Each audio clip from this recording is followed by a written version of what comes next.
I'm tucked into a worn leather booth at Brewed Awakening, a coffee shop where the aroma of roasted beans mingles with the soft clink of ceramic mugs. My latte sits untouched, steam curling like a ghost, as I stare at an ivory envelope on the scratched wooden table. The wedding invitation inside is heavy with gold trim. My name, Emma Carter, etched in calligraphy so precise it feels like a taunt. It arrived a month ago, no return address, just a silent challenge. I nearly ripped it to shreds. Why would someone send an ex-fiancée an invitation to her former partner's wedding? At first, I thought it was a mistake, a clerical oversight. Then I wondered if it was a cruel prank, a jab from someone who knew my past. But deep down, I recognize it for what it is, a declaration. Nathan Cole, the man I loved for 6 years, is moving on, erasing me from his story like a smudge on a page. It's been 3 years since I last saw Nathan, since he slipped out of our apartment in the dead of night after I lost our baby. He left a note on the counter, scrawled in hasty ink. I can't live in grief anymore. No goodbye, no glance back, just a duffel bag packed and a door closed. But he didn't just abandon me. He left Ina, his daughter, from a woman who walked out years before we met. Ina was 5 when she came into my life, her tiny hand slipping into mine, her voice a whisper as she called me, Mom. From that moment, I wasn't just Nathan's partner. I was her family, her anchor. When he left, Ina stayed, not by chance but by choice, her quiet loyalty a lifeline when I felt like drowning. Those first months were a blur of despair. Our apartment, once alive with Ina's laughter and the clatter of her toys, became a tomb of memories. Every photo on the fridge, every song on the radio, every corner held echoes of a family that unraveled. I stopped answering calls from friends, their voices too bright for the darkness I carried. I avoided mirrors, my reflection a stranger with hollow eyes. Debt collectors called relentlessly, their demands sharp through the phone, piling onto the weight of medical bills and a life I couldn't afford. Yet, I kept going for Ina. I packed her lunches with care, braided her hair into neat rows, helped her memorize spelling words, all while hiding the tears that burned my eyes. I wanted her to see stability, not the chaos threatening to swallow me. One night, I sat on the bathroom floor, shaking after another call about overdue payments. My hands trembled, the tiles cold against my skin. A soft knock came, and Ina, barely 10, pushed the door open. She held a peanut butter sandwich, her small face serious. "You forgot to eat," she said, setting it beside me. I stared at the uneven crusts, the smear of jam, and something cracked open inside me. This child, so young and fierce, was fighting for me. If she wasn't giving up, I couldn't either. That sandwich, that moment, became a tether, pulling me back from the edge. Rebuilding took 2 years. Therapy helped me untangle the knots of grief, betrayal, and guilt. I picked up freelance design work, logos, websites, anything I could find online. It wasn't glamorous, but it paid the bills. We moved to a smaller apartment near Ina's school, a cozy place with sunlight streaming through wide windows, a fresh canvas for new memories.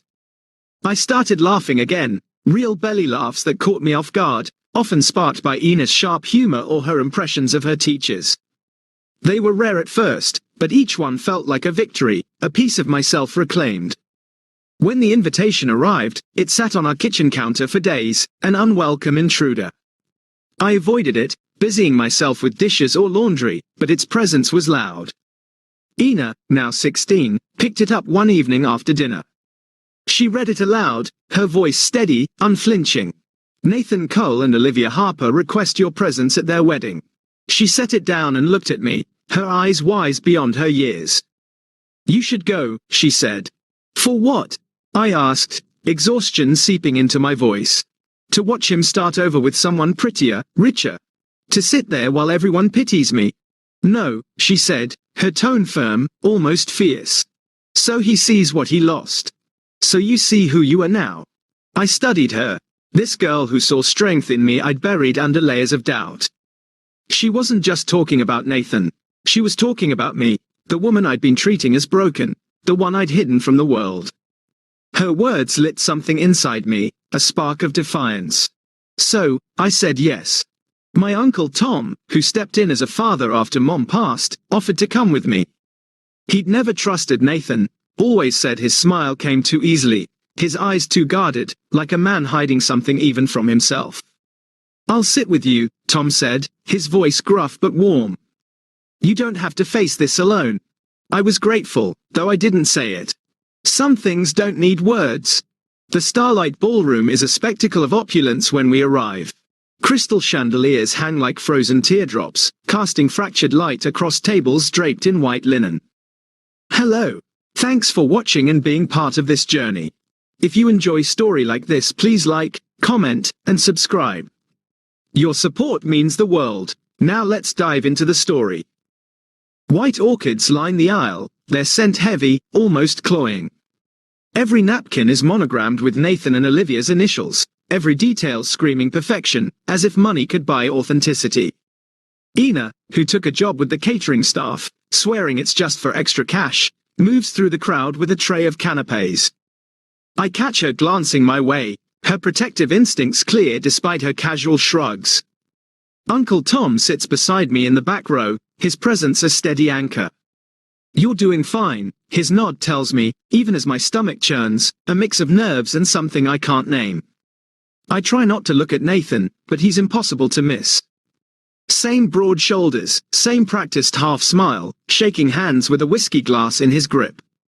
If you didn't know him, you'd think he was warm, magnetic, the kind of man who lights up a room. But I know the cold distance behind that charm, the shallow eyes that didn't look back the night he left, the silence that followed. Then I see Olivia, his bride, a vision in white silk, her blonde hair gleaming under the lights. Her laughter is too loud, too pointed, each gesture choreographed to say, "Look at what I have," what she never could be. She leans into Nathan like she's posing for a magazine cover, her every move a performance. The ceremony unfolds like a scripted play. Nathan's voice doesn't waver as he recites his vows, promising forever with the ease of someone who's broken promises before. I keep my head down, chewing the inside of my cheek to stay grounded, the metallic taste of blood a reminder to breathe. The crowd claps as they kiss, Olivia turning to beam at the guests like she's won a prize. I feel eyes on me, curious, pitying, but I keep my gaze on my hands, folded tightly in my lap. The reception begins, a hum of clinking glasses and murmured gossip. Waiters glide through the crowd like clockwork, their trays laden with bruschetta and shrimp. I sit quietly, sipping water, forcing myself to stay present, to not let the weight of this place crush me. Ina passes by with a tray, our eyes meeting for a brief second. She winks, a flash of reassurance, and I manage a small smile, though it feels fragile. The toasts start, best man, maid of honor, a cousin with a rambling anecdote, all spinning tales of Nathan's greatness and Olivia's transformative love. I tune them out, focusing on the flicker of candlelight on the table, the way it dances against the crystal. I almost succeed in blocking it all out until Olivia's voice cuts through, sharp and deliberate. "I want to say something," she says, standing at the head table, a champagne flute in her hand. Her eyes sparkle under the chandeliers, but there's a hardness behind them, a glint of intent. She doesn't look at Nathan, she scans the crowd, and then her gaze locks onto mine, pinning me in place. "When I met Nathan, he was a good man, but he was hurt," she says, her voice dripping with false pity. Damaged by a woman who didn't know how to love him right, a woman too broken to see how lucky she was. She nearly ruined him, but I saved him. I healed him, and today, he's finally where he belongs. Laughter ripples through the room, real laughter, cruel in its ease. Glasses clink, a few people clap, their approval a blade twisting in my chest. My skin flushes, hot and cold at once, the words hitting like a public slap. I freeze, my heart pounding so loud I'm sure Tom can hear it. Olivia knows nothing of the nights I held Nathan's hand as he cried over losing Ina's custody, the mornings I woke early to write cover letters for his job applications, the ultrasound photo I buried in my dresser drawer, unable to frame it or let it go. She didn't save him, she arrived after he ran, stepping into a story he'd rewritten to erase us. Every part of me screams to stand, to speak, to scream, but I'm paralyzed. The room feels like it's closing in, the glitter and noise suffocating, the weight of 100 eyes pressing down. I want to disappear, to melt into the shadows, but I can't, not with Tom's steady hand on my arm, not with Ina somewhere in this room. Then I notice movement near the kitchen. Ina, in her black apron, has stopped walking. Her jaw is tight, fists clenched at her sides. She steps forward, shaking but steady, and walks past the tables, past the clinking glasses, straight to the center of the room. She takes off her server's cap, holds it in her hand, and says in a voice louder than I've ever heard from her, "I'm his daughter, and I have something to say." The room falls silent, a sharp, electric silence that makes the air feel thick. Olivia's smile twitches, her hand frozen around her champagne flute. Nathan turns slowly in his seat, his face drained of color, his eyes wide with something like fear. Ina stands beside the dance floor, her cap clutched tightly, curls escaping her bun. Her chest rises and falls, each breath pulled from somewhere deep. "She's not just the woman you're mocking," she says, her voice cracking at the edges but fierce. "She's the woman who raised me." Olivia blinks, her confusion almost comical. "Wait, what?" "I'm Nathan's daughter," Ina says again, her words deliberate, "from before he met you, from before he pretended we didn't exist." The air changes, a ripple of shock moving through the crowd. A few people gasp. I see a man in a suit lower his phone, hesitant to keep filming. Ina takes a step forward, her voice raw but steady, carrying the weight of years. "He left when I was 11.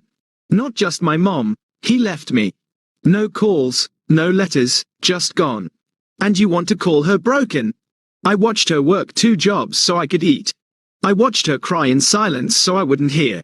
When people asked where my dad was, I said he was away on business, because I didn't want anyone to know he chose not to love us." Nathan finally speaks, his voice low, cautious, almost pleading. "Ina, not here. Oh, now you remember my name." Ina snaps, stepping closer, her eyes blazing. "When I sent you birthday cards, they came back unopened. When I emailed to say I missed you, you didn't reply. You even blocked me. You ignored us, and now you're standing here, letting this woman talk about my mom like she's trash." She looks at me then, and for the first time, Nathan's expression cracks, a flicker of shame breaking through his polished facade. I don't feel pity or revenge, just clarity. I'm not the one who should be ashamed. Ina turns to Olivia, who looks unsteady, her confidence unraveling. "She didn't break him," Ina says, her voice shaking but rising. "He broke himself and tried to bury us like we didn't exist." Olivia's eyes dart around, searching for allies, but the room is silent, the crowd's earlier laughter replaced by awkward tension. She turns to Nathan, her voice sharp. "Is this true?"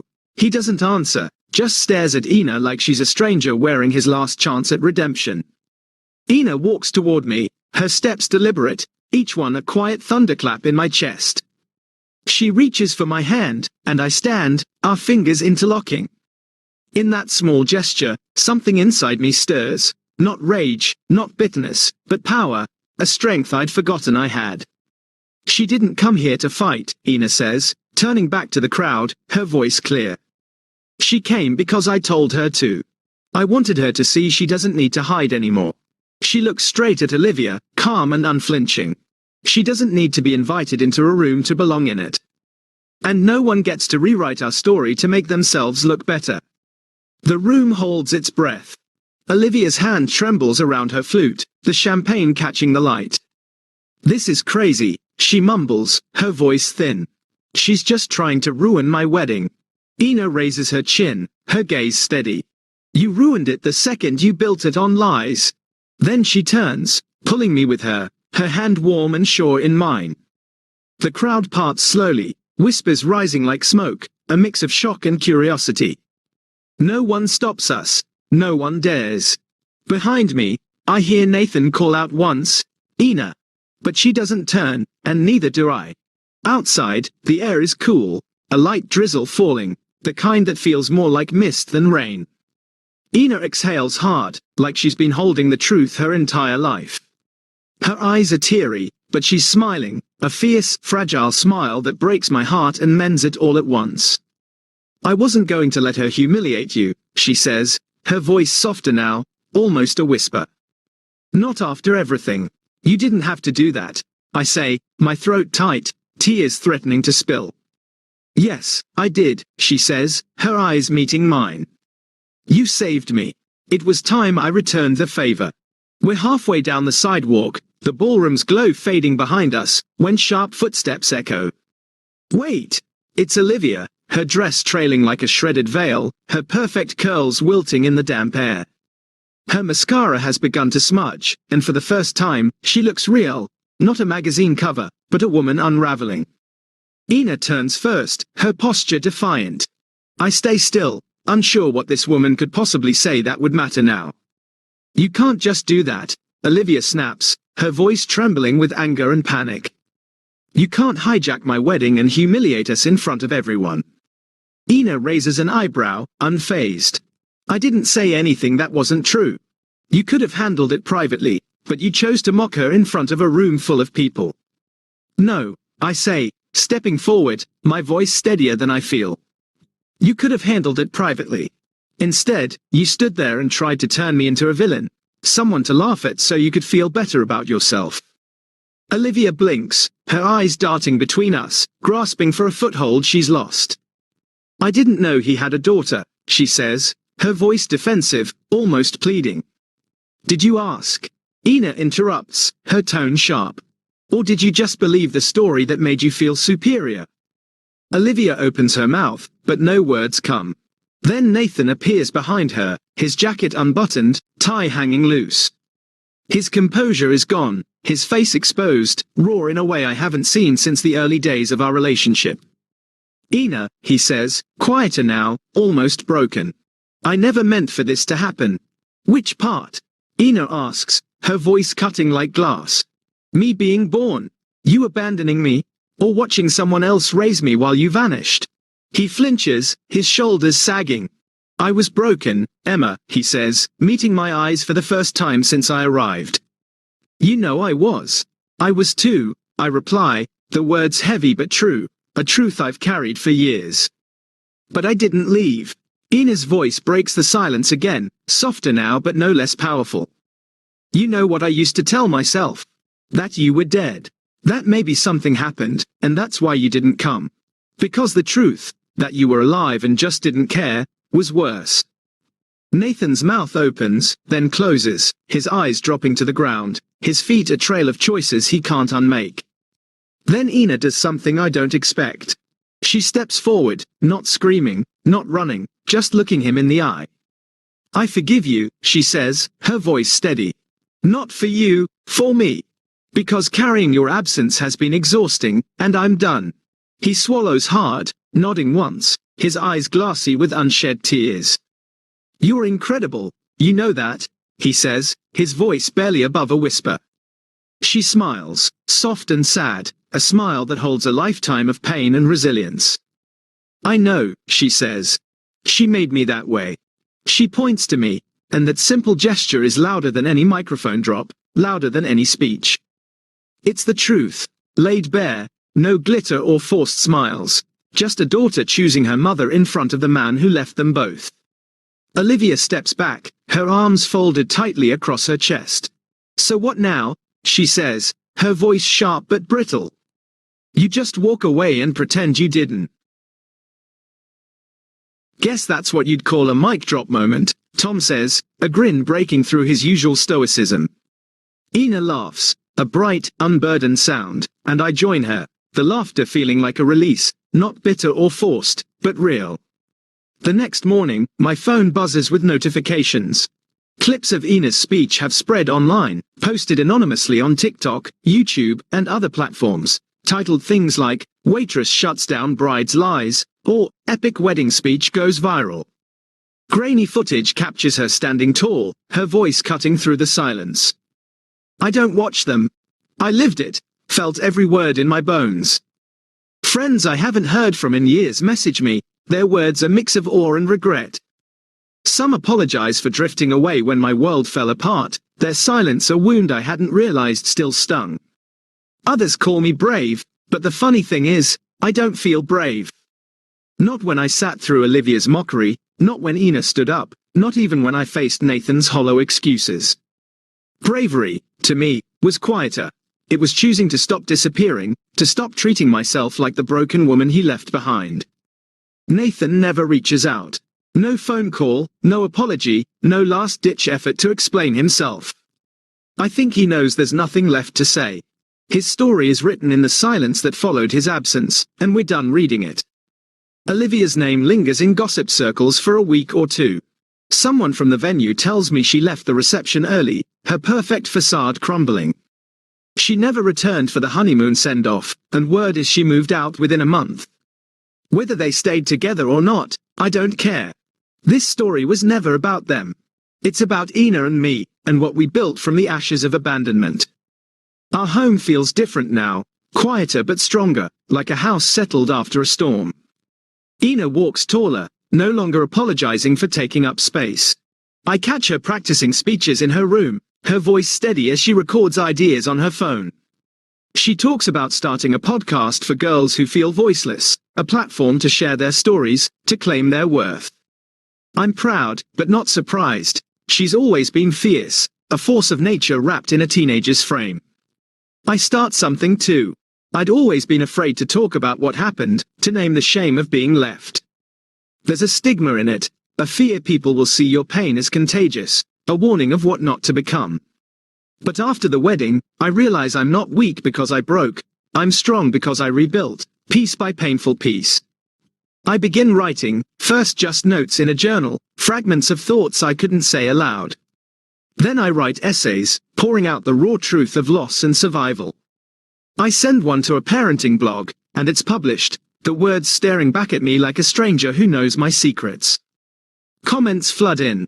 Mothers, daughters, women I've never met, all saying the same thing. Thank you for saying what I couldn't. Their words are a lifeline, a reminder I'm not alone. That essay sparks a blog, a space where I share more of my story, where others start sharing theirs. It grows into a small community group, women reaching out across cities, across experiences. A few months later, I take a leap and register a nonprofit, The Second Thread, a space for women healing from abandonment, divorce, or emotional wounds. We host storytelling circles, offer counseling, help them write their stories, literally and figuratively. It becomes more than I imagined, a tapestry of voices weaving strength from pain. I didn't expect it to grow like this. I just wanted to offer a space where silence wasn't the only option. But the most powerful moment isn't the public closure, the viral clips, or even the nonprofit's first meeting. It's a quiet night in January, in our kitchen, the air warm with the scent of dish soap and chamomile tea. I'm washing dishes, the clink of plates a soothing rhythm. Ina sits at the counter, flipping through her notebook, her legs swinging off the stool. She looks up suddenly, her voice cutting through the hum of the faucet. You know, I used to wish my birth mom had stayed, she says, her words catching me off guard. My hands pause in the soapy water, heart tightening. But now I get it, she continues, her eyes soft but certain. Maybe she left because I was supposed to end up with you. I don't speak, I can't. The words lodge in my throat, a mix of love and gratitude too big for language. I dry my hands on a dish towel, walk over, and pull her into a hug so tight I swear I breathe her in, her warmth a reminder of everything we've survived. Sometimes, life tears pages out mid-chapter, leaving you to guess the ending. Sometimes, it hands you a story you never expected, one built in silence, in healing, in the fierce love of a child who chooses you back. But when you fight, when you stay, you get to write a new one. And the best part? You don't need anyone's permission to start.